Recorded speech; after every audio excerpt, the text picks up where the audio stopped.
خلونا نبدأ مع بعض بأول مشكلة موجودة معانا النهاردة.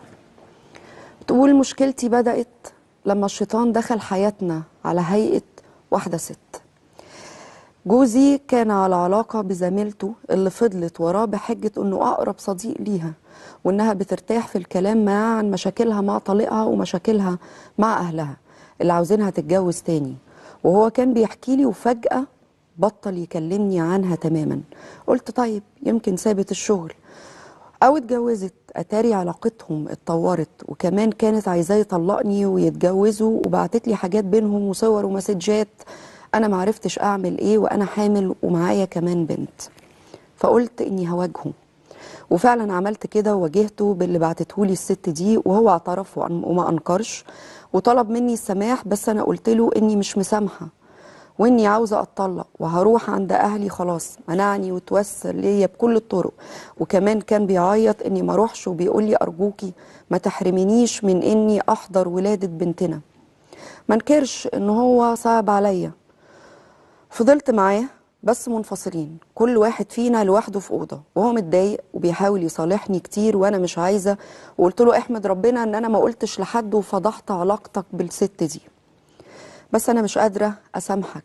يقول لي بس اللي احنا فيه ده حرام وهتتحاسبي عليه. انتي مالكيش ذنب والذنب كله عندي انا، بس اديني فرصه تانية ان انا اقدر اصلح نفسي.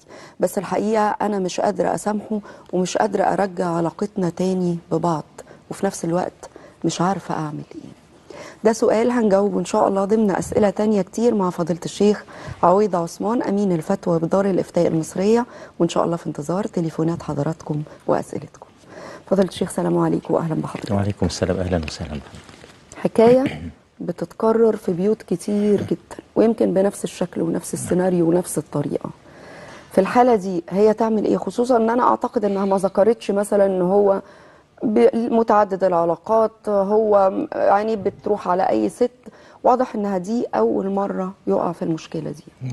تتصرف ازاي؟ بسم الله والصلاة والسلام على سيدنا وحبيبنا رسول الله وعلى آله وصحبه ومن اتبع هداه وبعد. احنا دايما بنأكد على خلق، وده مثل هذه الحوادث تؤكد لنا الخطأ الكبير اللي يقول لك ده في صداقة بين الرجل والمرأة، مفيش مانع، ده أنا بحكي له مشاكلي وأنا بستريح لما باخد رأيه أنا وأنا وأنا. كل هذا فتح للابواب لباب طبعا الشيطان. طبعا. والصورة دي متكررة كتير جدا بهذه الهيئة.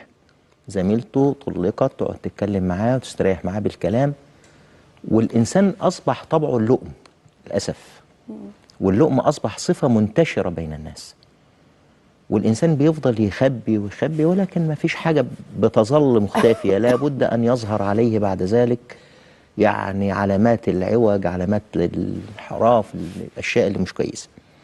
فهي يعني الإنسان المفروض يغلق على نفسه من أول الأمر الباب.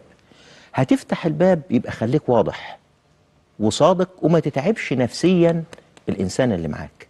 خليك واضح كده، وكل إنسان يبقى واضح. أنا هقدم على هذه الخطوة. يبقى بلاش الأشياء الجانبية اللي ممكن توقعنا في الحرام، ولكن الإنسان يكون واضح. والحقيقة طالما هو رجع وندم، أنا شايف إن هي تسامحه. اديله فرصه معلش تانية. بتقولي ان انت حامل أيوة. وعندك بنت. نعم، يعني فرصة أفضل، ونلم البيت أحسن. ودائما الزوج لما يا جماعة يقع في خطأ ويعترف، الزوجة تحاول بقدر الاستطاعة تمسك نفسها شوية وترضى بالواقع وترجعه تاني وعينها على زوجها. وكل زوج عنده يعني بيت وعنده أولاد، ولا حتى ما عندوش أولاد عنده بيت، يقفل على نفسه الأبواب التانية ويقنع بما رزقه الله. احنا ليه دايما ما فيش قناعة باللي معانا؟ يعني أنا نفسي أشوف واحد يبقى قانع، يعني راضي بعيشته. لا، هو وبعدين تبص تلاقيه في مكان تاني. فطبعا الحقيقة ده أصبح كتير قوي منتشر، وبيسبب اضطراب وزود عمليات اضطراب والانفصال. صحيح. في الحياة الأسرية. صحيح.